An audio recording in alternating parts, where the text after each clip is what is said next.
पश्चिमबंगर तारापीठरे एक होटेल रे अग्निकांड जोगु 7 जनकर मृत्यु होईची।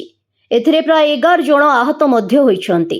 पुलिस सूचना अनुसार सोमवार प्रत्युष रे पश्चिमबंगर बीरभूमी जिलार एक होटेल रे अग्निकांड घटिबा फଳରେ 7 जनकर मृत्यु होईची एवं अनेक गुरुतर आहत होईछंती। सकाळ समय अधिकांश अतिथि शोइथिबा समय तारापीठर एक 4 महला विशिष्ट होटेल रो तळ महलारे निया लागि जाइथिला। अग्निशम बाहिनी घटनास्थल पहुंची नियाकु नियंत्रण करथिला बेले आहत मानंकु रामपुरहाट सरकारी मेडिकल कॉलेज एवं हॉस्पिटल को निया जाइथिला। तबे होटेल अधिकारी माने शॉर्ट सर्किट जोगु अग्निकांड घटिथिबा नै दाबी करिसंती। घटना संपर्क में सूचना पाइबा परे तारापीठ एवं रामपुरहाट पुलिस स्टेशन रो पुलिस घटनास्थल रे पहुंची थिले।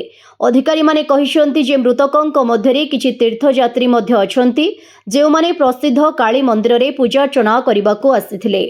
ब्यूरो रिपोर्ट विकल्प समाचार। आम चैनल को लाइक शेयर एवं सब्सक्राइब करंतु।